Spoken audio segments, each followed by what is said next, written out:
Hello, and welcome back to Growing Up in Scientology. So today's video, we're going to do another Q&A.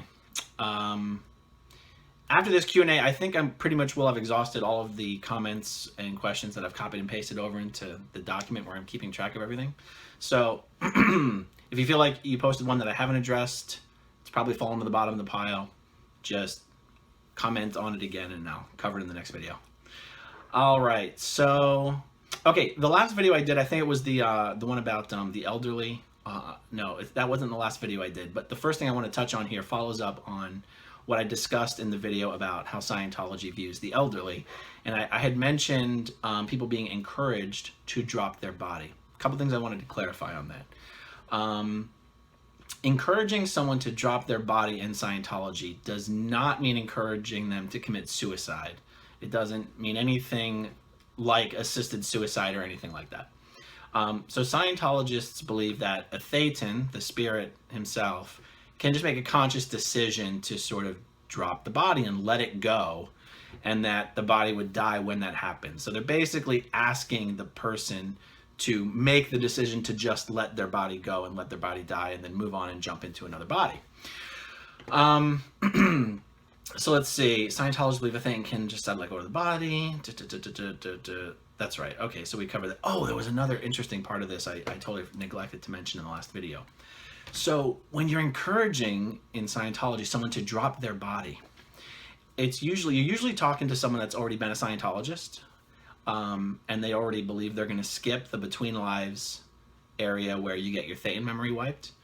And so if you've already spent a good portion of your life studying Scientology, you're planning on remembering it in the next lifetime. And so part of that plan also is, though, that you have to get into a Scientology family in the next lifetime so that you're in a family that is supportive of you continuing to do Scientology. And so how does that work? This sounds so crazy as I even think about it, but this is legit. I'm not bullshitting.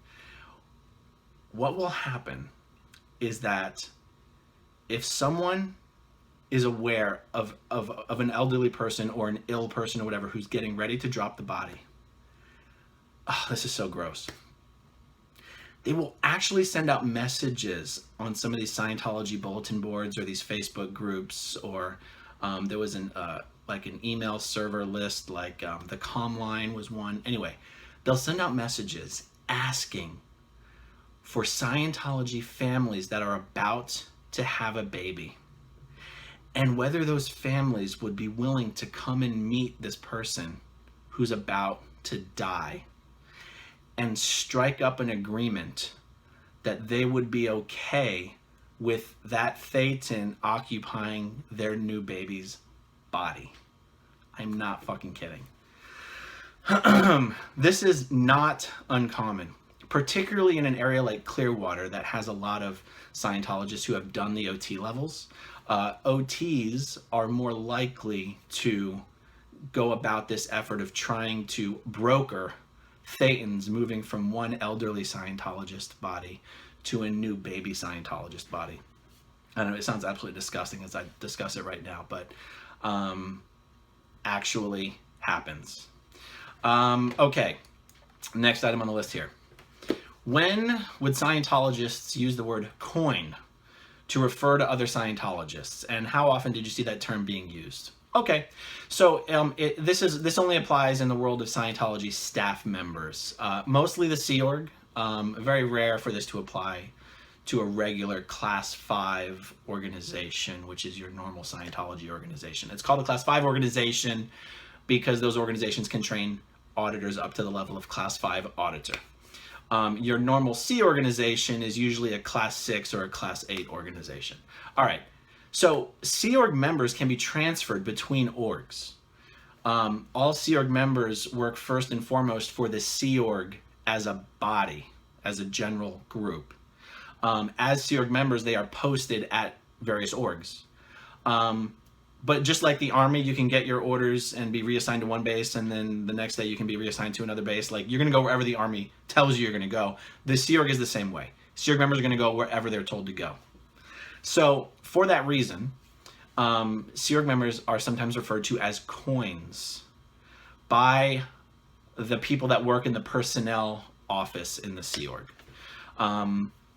Specifically, there is, how do I explain this without throwing out ridiculous amounts of acronyms? Let's say, let's call it a central personnel office. Let's take Los Angeles. Let's say the Sea Orgs in Los Angeles there is a central personnel office in Los Angeles that is has the authority to post Sea Org members in Los Angeles wherever they want. Some of the people in the central personnel office have the job of going around and checking on Sea Org members, just doing their day-to-day duties, and taking Sea Org members who seem to be underutilized. So that would mean someone's on a post, but their senior doesn't really pay attention to them, and they're not really supervised, and they spend most of their time goofing off, and they're basically not being efficient on their post. They're basically just kind of being left to their own devices and not properly managed. The central personnel office has the right and the ability to just pull that Sea Org member out of the org and basically hold on to them and use that Sea Org member as a coin to do a transfer, right? I'm trying to give a good example here. So let's say there's a big order coming down from David Miscavige to send 20 new auditors to flag for training. Well, the problem is these people, in order to send someone to flag for training, they usually have to be replaced. That's part of the Scientology policy. You always have to replace someone on a post when you take someone off of a post. Well, how do you replace people on posts when you don't have new people coming in? This is how they do it. The central personnel office will run around, find a bunch of people who are considered underutilized or unutilized, basically just steal them, and act like they're a new person that can be used to replace someone else who's needed for something else. And that is the times in the Sea Org when I heard people being referred to as coins. It has to do with personnel transfers. And that's pretty much it. Okay, what happens if someone like Heber Jensch passes away at the Gold Base or passes away while in the hole? Will the church get a coroner, or will they just bury the person within the base? No, they will get a coroner. They will get a coroner. I've never heard of any instance of someone passing away and just being buried in a hole. The church does try to follow the law. That sounds like bullshit. But the church is, let's say, the church's fear of opening themselves up to an attack from the government is sufficient to keep them, for the most part, in compliance with federal law. State law is a little easier to get around because Scientologists can be shuffled around the country and the world with ease. But I'm pretty sure, I could be wrong, you can call bullshit on me in the comments, but if you just took someone who died and buried them in a hole and didn't call the coroner or anything, that's probably a federal crime. And so that is why that would never happen. There have been some very high profile people within the world of Scientology. And when I say high profile, I really mean important people.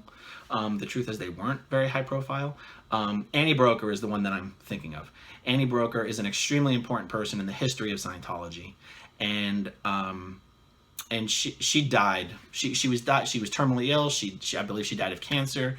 Her family didn't even know she was dying. Her family weren't even informed that she had died until someone dug up a death certificate. And the reason there was a death certificate is because the church did follow the proper procedures for when someone dies. So that's why I can say with certainty the church isn't just putting people in holes in the desert. Okay. Can you give more information about the Freewinds? Where is she right now? Which port? Is she an empty ship tied up in a port most of the time and just going on a few trips a year, or is she constantly full of people? Okay, the Freewinds is Scientology's private ship where OT8 is delivered, and there are a bunch of other courses that you can take on the Freewinds. You can go on the Freewinds and take a course even if you're not clear or OT. But the Freewinds exists primarily to deliver OT8 to Scientologists. So I believe the Freewinds normally stays in the ABC Islands, so that is Aruba, Bonaire, and Curacao. And is she an empty ship? Well, she's kind of a small ship. She can't hold more than a couple hundred people. And she's never full, except for maybe one time a year. During the maiden voyage anniversary event, when a whole bunch of OTs, particularly OT7s and 8s, are kind of invited, but kind of ordered to come to the ship for the event to hear David Miscavige talk. And other than that, I can pretty much guarantee you the Freewinds is never full. But she's never completely empty either, because the Freewinds, and this is kind of true for Scientology in general, they will always figure out some marketing gimmick, some buy now, some whatever, some deal to get people to come for any reason. Because once you're there, you're a captive audience. Once you're there, they can do whatever they want with you. The trick is getting you there. So even if they have to lower their rates, even if they have to offer some buy one seminar, get 3 for free or something, they'll make sure there's people on the ship. Okay, so that was that one. How many people are doing OT8 at any given time? 2, 3, 4. I'd say never more than 10 at a time. 10 at a time would probably be almost unheard of. So OT8 is actually a very short action. It takes days. It might take weeks of getting interrogated on the e-meter before they say you're qualified to start OT8, but doing it is very, very fast. And in order to do OT8, you have to have finished OT7, and the truth is OT7 takes 3, 4, 5, 6, 7, 8, 10 years, and there just aren't very many people finishing OT7. There are approximately 7,000 people who have ever finished OT7 in the history of Scientology. That includes anyone who has died, left Scientology, and in addition, people who are still in Scientology. 7,000. That is verifiable. Just Google it. You'll find things. You'll see where I came up with this number. The Church of Scientology claims it has 10 million members. Where that number comes from is that's more like that's like how many people have ever bought a Scientology book ever since 1950 or 1956 or whatever. If Scientology really had as many members as it claims it has, 10 million, and if you say there's only 7,000 people who have ever finished OT7, ever, that is 0.0007% of Scientologists have finished OT7. But that 10 million number would be the people most likely to get to OT7 quickly and want to do it. If only 0.0007% of Scientologists make it all the way up Scientology's bridge to total freedom, what the fuck do they think they're accomplishing? Anyway, the 10 million figure is bullshit. There's about 40 to 50,000 Scientologists max in the world currently. And you still have that 7,000 number. There's no way to know how many of that 7,000 are actually still in Scientology. It's guaranteed to be less than half. Okay, next question. Why do some public figures escape and yet don't come forward and talk about Scientology? Are they SPs, and or are they simply staying quiet for family members in the church? I'm not sure these are the only two options. So let's see. Why do some public figures escape and yet not come forward and talk about the cult of Scientology? A simple answer, they've got better things to do. Maybe that's not the right way to characterize it. It's that they've decided not to prioritize that in their life. They'd rather move on. Whereas other people, myself included, find value in having an honest public conversation about Scientology for the first time. Not that right now is the first time anyone's tried to have a public conversation, but when you've spent your whole life in Scientology, not being able to have an honest conversation about it, and not knowing the truth about it, and then you sort of leave Scientology for various reasons, and then find out all these truths that you never knew the entire time that you sort of wish you would have known before, there's value to now, for the first time in each of these person's lives, having the public conversation about Scientology. I think many public figures probably just don't want to be colored with that. They might feel embarrassed, you know. Like you've got Lisa Marie Presley. Why doesn't she publicly come forward and talk about Scientology? Fear? I mean, I'm just trying to think of other people. Because all the people that come to the forefront of my mind are the people who have spoken out. And there are a lot of them. And I have to assume that the people who don't, it's for many personal reasons, but probably most, they just don't want to invite the harassment. It's the fear of repercussions. Let me see, is there any other, are they staying quiet for family members in the church? Well, yes, and that's the same kind of answer as fear. Staying quiet because you don't want to deal with the repercussions either from your family or for your family. It's still a fear component there. Next question. Can you discuss the concept of bank and why and the way it is applied by a Scientologist in everyday life? This comment is from someone who actually grew up in Scientology. One contradiction in the way that I was brought up is that there was almost no restrictions placed on what movies I could watch. At the age of 10, I could watch pretty much any movie, regardless of violence or sexual content, not pornography. Partly, this was my mom just being irresponsible, but because this was not untrue of many of my other Scientologist friends, I speculated that our parents gave us this freedom because it encouraged the idea that the non-Scientologist world was utterly aberrated, which is Scientology's word for just being really, really messed up. Despite this, on any given day, when watching regular children's programs, our parents would suddenly ban us from watching this or that cartoon because it was banky. But my question is very specific because it's the detail of it that I'm completely ignorant of. What on earth would make the cartoon Looney Tunes banky, but regular Bugs Bunny would be just fine? This is a really good question. Okay, there's this idea in Scientology that children are quite aberrated because of what they have just gone through. I hear my dog barking. I'm not sure if that shows up on the phone. Okay, so the idea in Scientology is that a thetan, a being, went from having a valuable, productive adult life where they had a lot of valuable things to then suddenly dying, which is a tragic loss, suffering this loss, and then being reborn in a body that they really have poor control over. Just, babies can't even sit up and things like that. And that due to this, they're not in a very good mental state. And so, and that this sort of poor mental state is kind of why children act so, I'm going to say crazy, but that's not the word I really want to use. Throwing temper tantrums or just, specific examples escape me, but just, acting like not a reasonable person, right?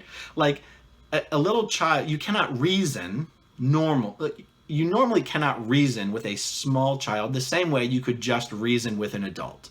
And Scientologists would attribute that to the fact of that children are just in not an excellent mental state. Okay, so I love this question because I can think of things in my childhood that somewhat reflected this. Cartoons that are directed at children tend to have characters that act out in the same ways that young children actually act out. And I think what's happening is that Scientology parents don't like TV programming that reinforces that it's okay for children to act so crazy. Yet if you're watching a movie about war and you have someone getting killed, that's not the same message. You could be like, well, should you be exposing your child to violence and death? Maybe, maybe not. But that's less likely to bother a Scientology parent than a show that has a star, even if the star is a cartoon character, that's throwing a temper tantrum on the ground, right? So a Scientologist viewing, let's say a movie about boxing where people are beating the crap out of each other, they don't consider that to be a scene where people are dramatizing their reactive mind. And that's what bank, in Scientology, bank is just another word for the reactive mind. And the reactive mind is the subconscious that records moments of pain and unconsciousness. And Scientology says that the commands, the spoken commands that exist in these moments of pain and unconsciousness have the ability to react on the person later on. So a Scientologist would see a kid throwing a temper tantrum and say, that kid is acting out the content of an engram from a previous life or something like that. Whereas two boxers boxing each other are not acting out the content A Scientologist would not conclude that two boxers boxing each other are acting out the contents of their reactive mind. They're just engaging in a sport. Now, in that example, it's a sport that is probably creating content in the reactive mind. But you can see how Scientologists would view these programs differently. I hope I've answered that well. Next one. Due to the long hours required of them, do Sea Org members ever get a chance to work towards clear and the OT levels? Well, the answer is yes. Sea Org members are supposed to have 2.5 hours a day where they are, it's called enhancement time. It's also called study time, where they can either do a Scientology course or get Scientology auditing. Now, the catch-22 is good luck on there being an auditor available to give you auditing. Sea Org members tend to do more coursework than they do actually get auditing. And the number of Sea Org members that are clear or OT are actually very few. It's hard to put a number on it. One of the things that actually increases the numbers of OTs in the Sea Org is recently meaning the last 15 years or so, David Miscavige has put a lot of attention on making sure the Sea Org has a lot of Class 9 auditors.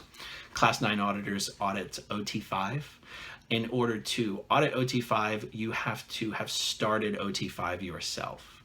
So if you are a Sea Org member and you are on the training lineup to become a Class 9 auditor, part of your lineup will be to partner up with another trainee and audit each other. I was going to say audit each other up the OT levels, but that doesn't work because you have to already be a trained auditor to audit someone on the OT levels. So if you're on the training lineup to become a Class 9 auditor, somebody will be assigned to you to get you to do OT4 on you. OT1, 2, and 3 you audit on yourself. OT4, someone audits you. And then OT5, someone else also audits you. But all you have to do is start OT5 to be able to audit someone else on OT5. And it's kind of interesting that in my experience, most of the new Class 9 auditors that are being trained, even the ones that are being trained at Flag, where everything's supposed to be fantastic and perfect, do not finish OT5. They just start OT5, and then they do their Class 9 auditor course, and then they get sent back to their organization to audit people for, I don't know, almost $1,000 an hour. And they have to earn the right, the privilege to have someone finish their OT5. I've seen this. I've seen this used as, both a carrot and a whip. We're going to take you off of OT5 because you have not been auditing enough hours recently. Things like that. It's really gross. All right, next question. You and others have talked about Scientology's views towards children. I'd like your opinion on how you think this hurts the success or growth of Scientology. If you look at other religions, many of them subscribe to the quiverful idea, right? Just having a crap full of kids. In my opinion, this has greatly helped their religions to grow. Okay, so I'm going to jump right to it. It is only Sea Org members that are not allowed to have children. Scientologists can have as many children as they want. I've never heard, Scientology definitely does not have a quiverful component. There isn't this idea that you should just have as many as God wants you to have. Scientology doesn't believe in God anyway. There's a financial component. People need to spend a lot of money on Scientology, and children happen to be quite expensive. So in my experience, Scientologists don't have a lot of children because it eats up the money that you need to pay for Scientology. It's also true that Scientologists tend to be professionals that make a lot of money because it's one of these things, you kind of have to have a lot of money to do Scientology, so it's kind of like you end up with just a lot of somewhat wealthy people in Scientology. So it's not unheard of to have 3, 4, 5 kids, but it's not that common either. So let's see, did I answer this question? I think I've answered that. If you feel like I haven't answered it enough, just comment down below and I will address it. Okay, how do Church of Scientology members handle the fact that no one has ever proven themselves to be clear in a previous life? You said that it never happened. How do members dismiss this in their head to justify the fact that all of these folks have attested to clear, then died, and never stepped foot in the Church of Scientology again? Okay, there's been a misunderstanding. There are plenty of people who attest to last life clear.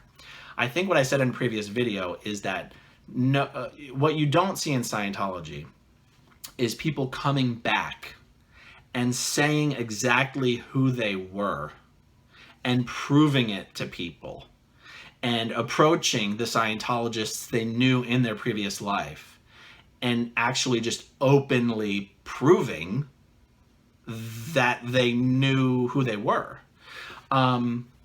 That doesn't happen. But attesting to last life clear for a while, particularly in the 90s, was very, very common.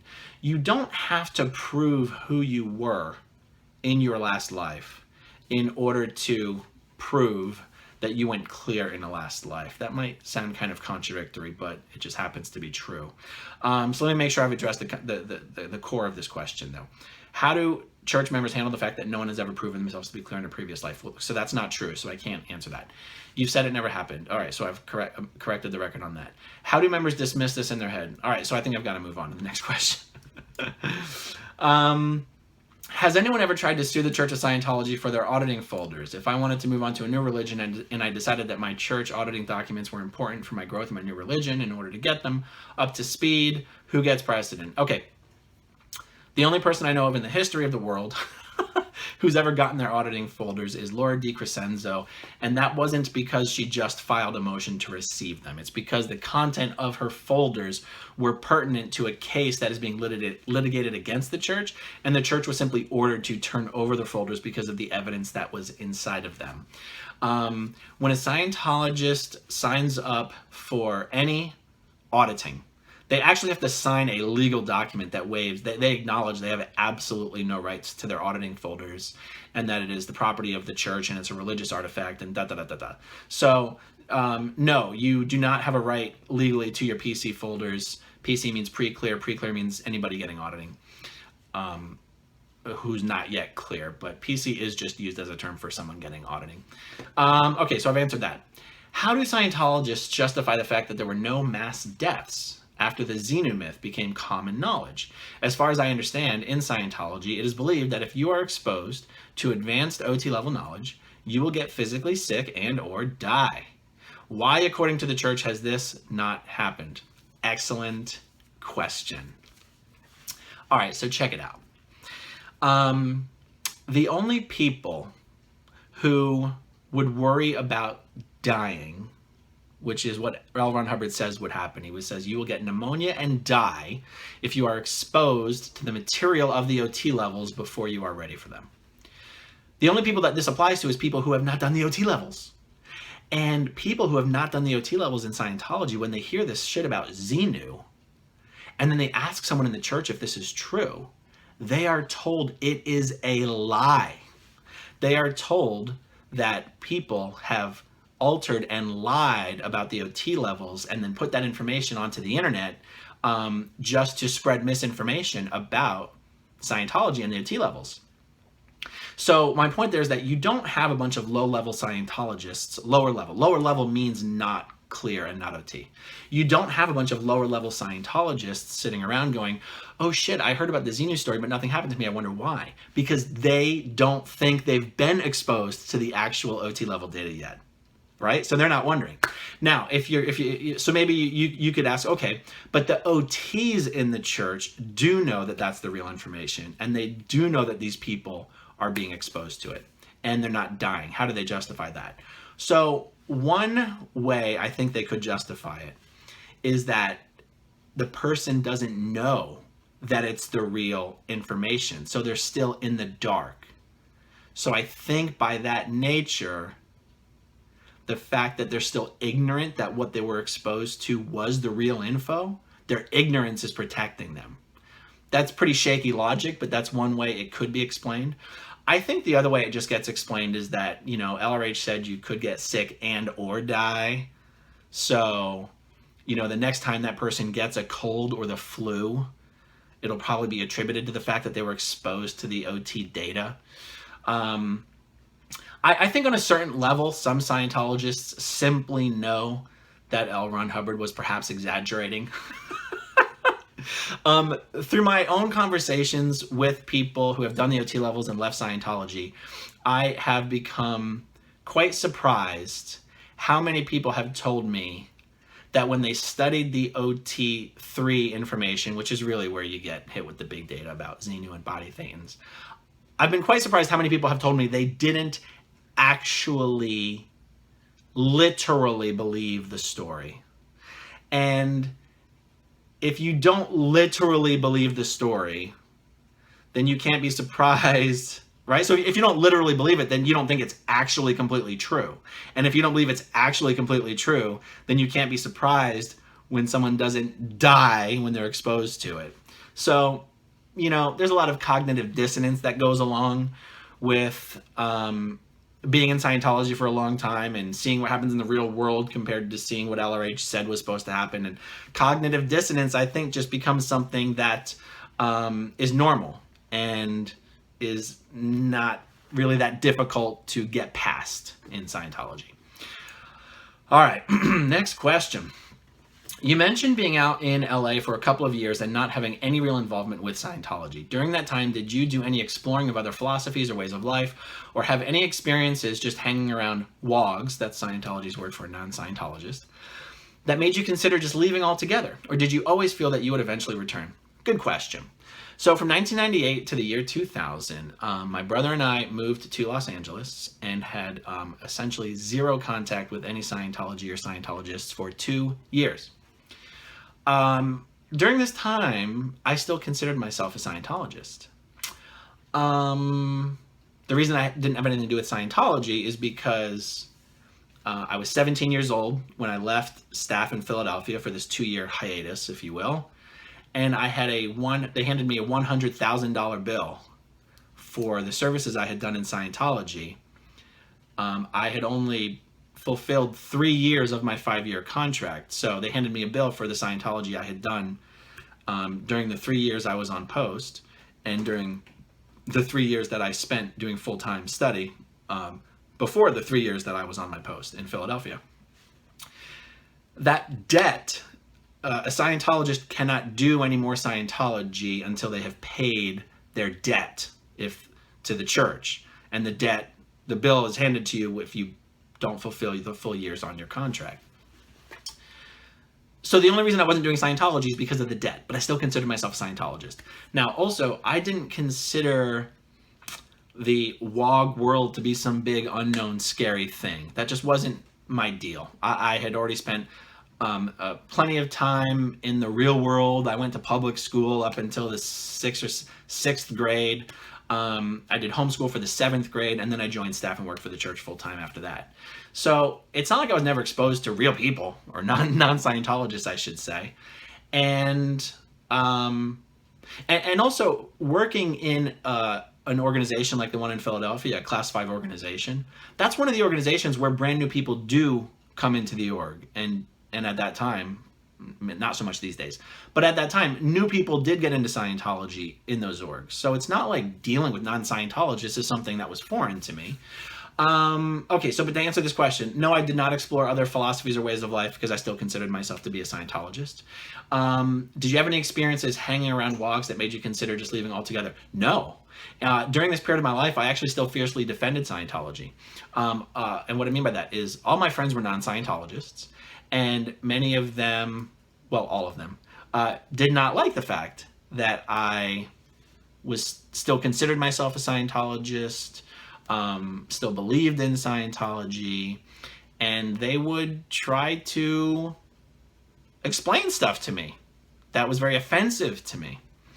They tried to act like they were saving me or helping me by questioning things that I felt like I knew all about and that they knew nothing about. We had some very heated debates about this subject.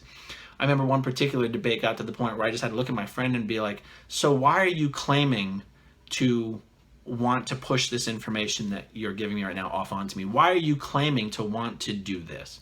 And the answer was basically, well, to help you because you're my friend. And I'm like, well, if I'm your friend and I'm telling you that I'm not really interested in this bullshit you're talking about and you're not helping me. You're not helping me. If you consider yourself to be my friend, then what's more important to you? My friendship or you successfully foisting this information off on me? Like, what do you consider to be a success here for you? For us to continue to be friends or for us to not be friends because you won't shut the fuck up about it? Like, I took that shit seriously. And so my answer to that part of the question is no. Did you always feel that you would eventually return? I never felt I actually left. That's the thing. And actually, it is eventually why I went back to Philadelphia in the year 2000 to finish the last 2 years on my contract to the Philadelphia org, is because I just kind of looked into the future and tried to see what the future held. And I'm like, I've already sort of not had anything to do with Scientology or Scientologists for 2 years. And at that time, I was like, I don't really feel like I've advanced my station in life over the last 2 years. And I'm not quite sure how I would advance my station in life unless I finish my contract and continue to associate with everyone I knew in Scientology. So I always felt I would return, but I also never felt like I'd left. Do you know what I mean? Okay, next question. Would security freak out if a never-in, so would security freak out if someone who had never been in Scientology walked into Flag and said, I'm interested in Scientology and I want to see if it is for me? Would they make me leave or would they let me tour? So they would kindly refer you to the Tampa org or the local Bel Air mission or the Clearwater mission. Flag, I explained a little bit earlier in this video that a Class 5 organization where they train Class 5 auditors is the organization where brand new people are supposed to get into Scientology. Also, a mission, a Scientology mission, is where brand new people are supposed to get into Scientology. A mission can audit people up to clear, just like a Class 5 org can, but they can't train professional auditors. They could train, they can like have you do the Dianetics course and just do Dianetics auditing without an e-meter. But to train professional auditors, you have to be in a Class 5 org. Flag is called a Class 12 org because they can train Class 12 auditors. And that's not where brand new people are supposed to get into Scientology. So even if you actually were genuine and sincere and walked into Flag and wanted to get into Scientology, no, they're not going to give you a tour. They're not going to let you get into Scientology at Flag. They're just going to send you over to Tampa or send you down the road to Bel Air to get into Scientology there. Okay. In the early 90s, around when the Time magazine article was published, my former husband's cousin and her chiropractor husband went to a business improvement seminar. Within a short time, they became devoted Scientologists. They eventually moved to Clearwater, and as far as I know, are still involved in Scientology. And they are the source of my fascination with Scientology. Do you know how this could have happened? Oh, yes, I do. I'm certain that the seminar did not indicate any connection with Scientology when they signed up for it, and you would be right. What might have been said or done in that seminar for this result to occur? Okay, this is how most people get into Scientology, is these business consultant companies. This is true for chiropractors and dentists and physical therapists and now financial advisors. Chiropractors and dentists were the lifeblood of Scientology in the late 80s and the 90s and the early 2000s. So here's, I don't want to get too much into this, but here's how it works. In Scientology, you have policy letters that talk about how to administer the organization, and you have bulletins that talk about how to deliver Scientology auditing and training. These things are broadly referred to as tech and policy. The bulletins are called tech, and the policy and the policy letters are just called policy or admin. Admin is short for administration. There are consulting companies that exist which take sanitized versions of the policies and deliver them to business owners who have never been in Scientology. So Scientology has a front group. I know front group is a loaded word, but the truth is it's an honest word here, called the World Institute of Scientology Enterprises. It's called WISE, W-I-S-E, World Institute of Scientology Enterprises. WISE, as an organization, is staffed by Sea Org members. So let there be no mistake that WISE is Scientology. WISE has created a series of courses. I don't even know how many course packs, they're 15 to 20, on various subjects of how business people can take these concepts in Scientology and apply it to their business. These course packs, I called it a sanitized version because all the special Scientology words have been removed. Any reference to auditing or thetans or, anything, all the words that are very unique to Scientology have been removed. it does somewhere on the pack disclose its connection, trademarks owned by the Church of Scientology or some shit like that. Like, it's not completely covered up that this is Scientology, but nowhere does it say Scientology on the course pack itself. It does have L. Ron Hubbard's name, and you'd have to be a fucking idiot not to know this is Scientology. But these consulting groups are quite successful in getting people into Scientology, and here's how it works. First of all, here's how I know. When I left the Sea Org, my first job was working for one of these consulting companies here in Clearwater called Measurable Solutions, that has a niche of just marketing to physical therapists. And here's how I handled this conversation when a new person would come in. Okay, I'm going to back up a little bit. Here's how this works. David Singer was a famous chiropractor. He put some proprietary course material together on how to get new people into your chiropractic business, okay? And the guys that I worked for, Sean Kirk and Jeff Lee, they created, Sean Kirk was actually a physical therapist, and Jeff Lee was just a Scientology former staff member. So Jeff Lee is the one who had the experience on working in a Scientology organization, and Sean Kirk is the one who had the experience being a physical therapist. They created a course pack specifically designed to help physical therapists learn how to get new patients into their business. And that was like their introductory service. They would promote this in all the physical therapy trade magazines, and because that is the biggest problem that new physical therapists going into business for themselves think they have. How do I get new patients? So the gimmick here is, let's put a course pack together that teaches them how to get new patients. They come to do a 2-day seminar to do what's called the new patient course.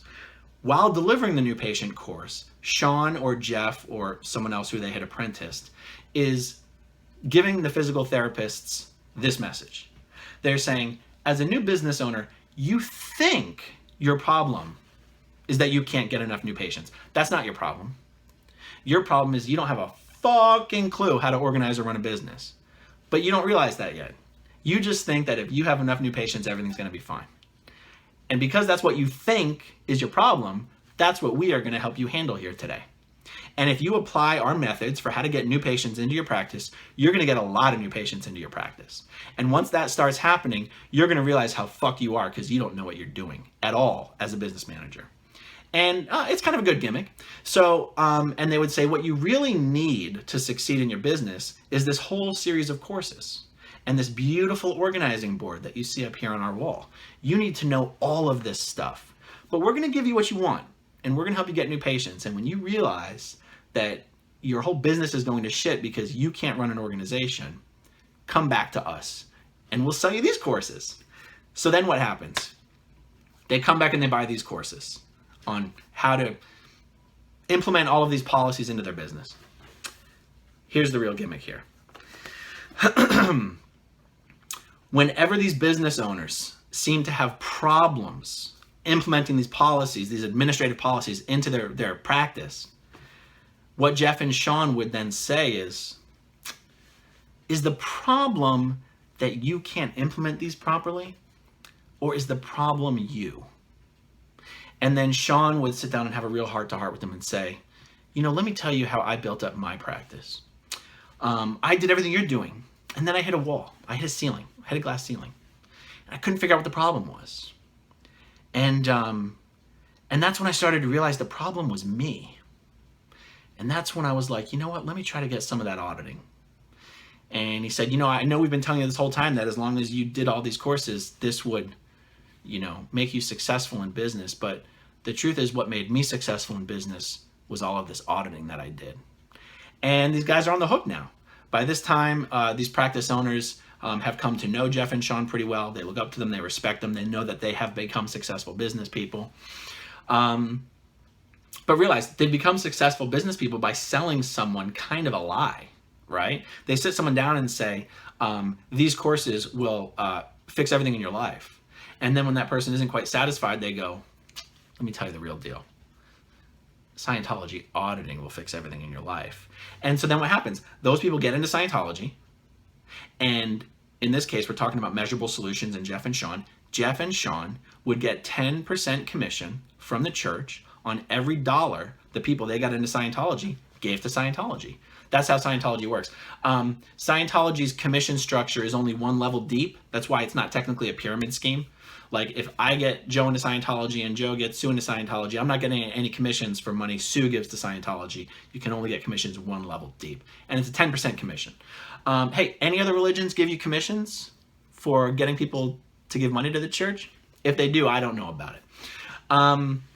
Okay, so I'm telling you, WISE is the main feeder line of upper middle class professionals into Scientology.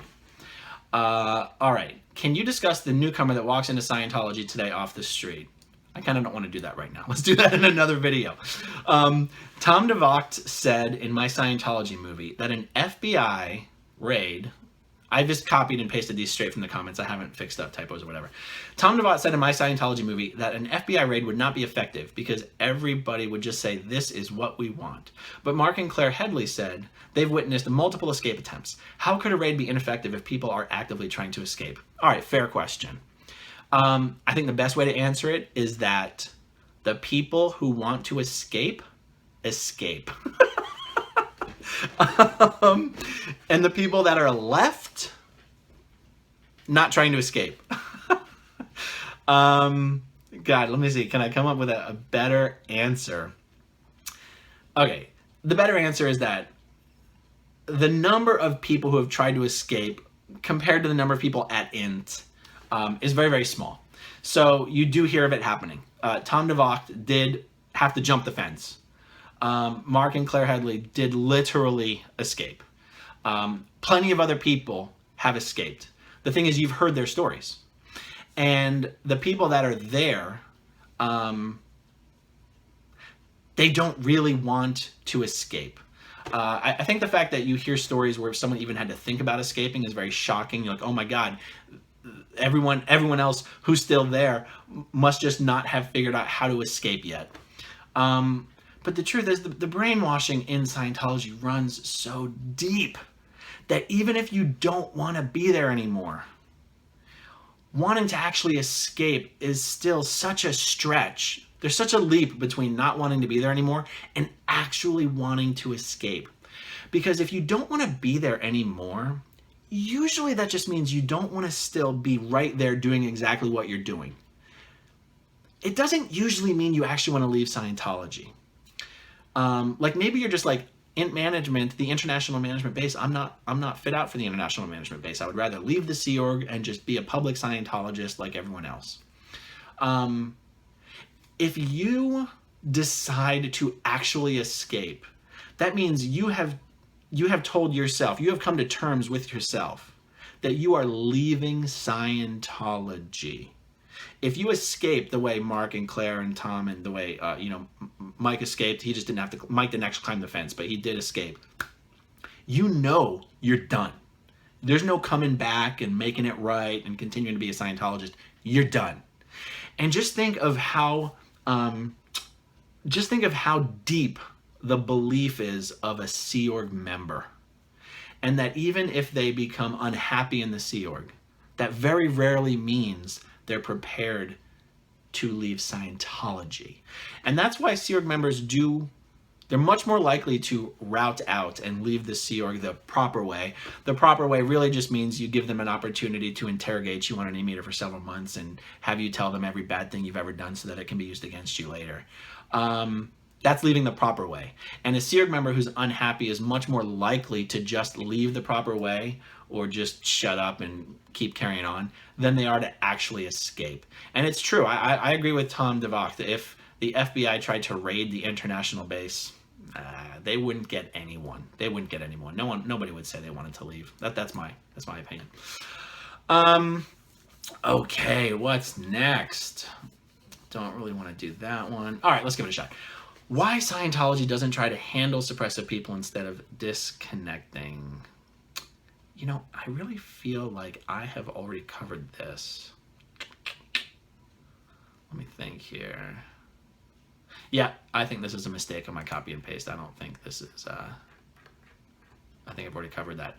All right, well, that is all I have on my Q&A notes right here. I'm sure I've missed some messages. Sometimes the messages come in all sorts of various ways. I'm sure I've missed many of them. So comment down below if there's something else you want me to discuss. I still have tons and tons of messages that I've received regarding the How to Speak Scientologies video, phrases and words that people have heard used commonly, but they actually have no idea what it means.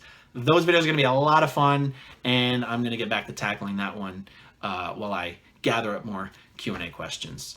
All right, guys, that's all I got for now. See you soon. Bye.